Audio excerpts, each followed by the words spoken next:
Play. You've been watching Mystery Unraveled. I'm Chrissy, your voice in the static. And tonight, I need you to listen closer than ever before, because once the tape begins to spin, there's no stopping what it reveals. This is all inclusive. Episode 8, Do Not Play. Micah's story didn't end when his words trailed off. Pieces of his account lingered, jagged shards of memory that refused to settle. He spoke of whispers in the walls, shadows that bent light around them, and someone that didn't want to be remembered. But memories always leave traces, and I can't ignore them. The resort looks unchanged. Polished floors, forced smiles, endless waves lapping the shore. But beneath the surface, the facade trembles. Clocks drift in and out of sync, minutes repeating themselves. The same minute over and over.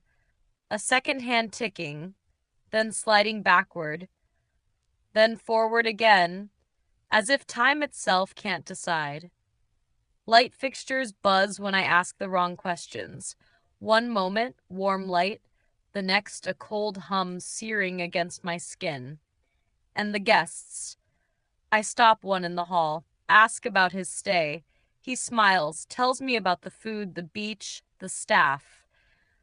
The next day I ask again, and he gives me the exact same words, same tone, same smile, like someone pressed rewind and hit play again. I start a journal, careful notes, times, names, fragments of conversations. I write late into the night, convinced that as long as I record everything, the truth can't slip through the cracks. But the next morning, entire entries are different. Whole pages rewritten in a hand that isn't mine. The words don't sound like me. And in one corner of the page, something new is written. 3 words I never put there. Don't look away. Tucked in hidden corners, I find scraps of paper, handwritten notes, schematics of the resort's foundations. Symbols no architect would ever draw. Circles within circles, shapes that shift if you stare too long. I trace my finger along one, and the ink smears, wet as though it was written moments ago. Late at night, when the hallways fall silent, I press my hand against the wallpaper. It hums back, a deep, steady vibration, like a pulse, like the building itself remembers what happened here. Micah sits in the corner of a dimly lit room, eyes hollow, voice firm. You don't want to know what's beyond it, he says. His hands tremble, though he hides them in his lap. I followed the signal, and it broke me. He tells me about a door, one that wasn't there before. He says it opened onto nothing but darkness. And yet, voices bled through. Voices that called his name, over and over, until he couldn't tell if it was them or himself.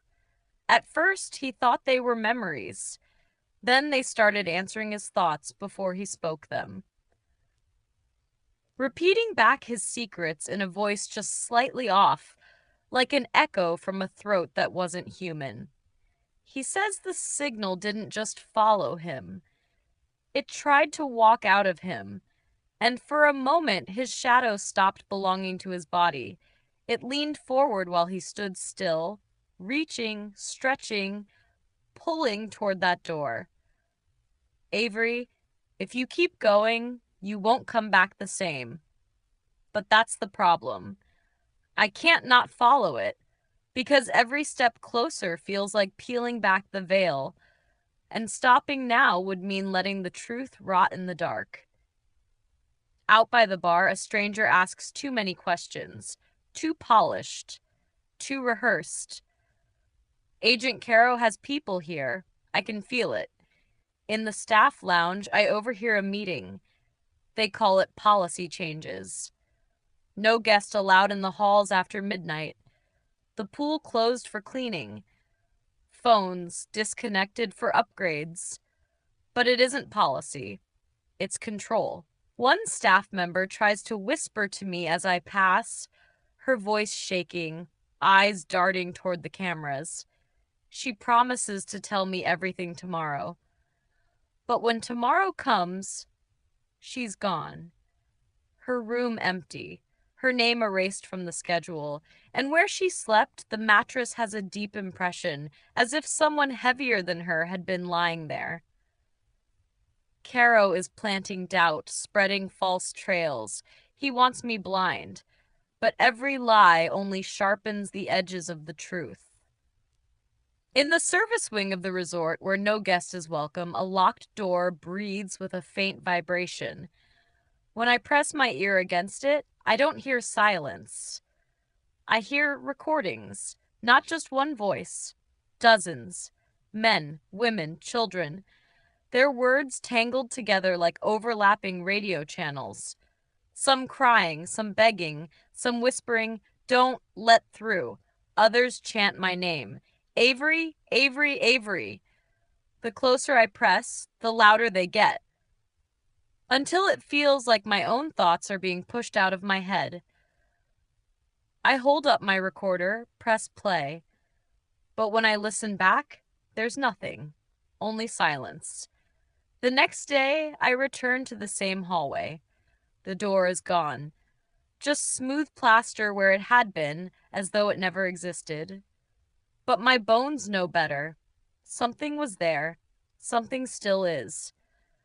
That night, I'm too restless to sleep. The walls breathe. The static presses closer.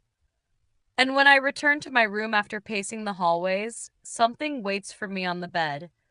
A package, wrapped in black tape. No note, no return. Only a single VHS inside. Across its label, one message, scrawled in fading ink: "Do not play." I stare at it for hours, debating. I tell myself to destroy it, to drop it into the ocean, to end this. But my hands won't move. The tape sits there like it knows it belongs to me. At 3 a.m, the TV clicks on by itself. The screen glows. And there I am. Not live, not delayed, but recorded. The image shows me, sitting on the bed, holding the very tape in my lap. The camera angle isn't possible. There's no device in the room. And yet there I am. The sound grows louder, not just static anymore. I hear laughter, crying, and faintly, beneath it all, a whisper in my own voice. Play it. The glow intensifies until the entire room is washed in white. Then black screen. You've been watching Mystery Unraveled. I'm Chrissy, your voice in the static. Until next time, stay curious, stay cautious, and whatever you do, don't look away from the signal.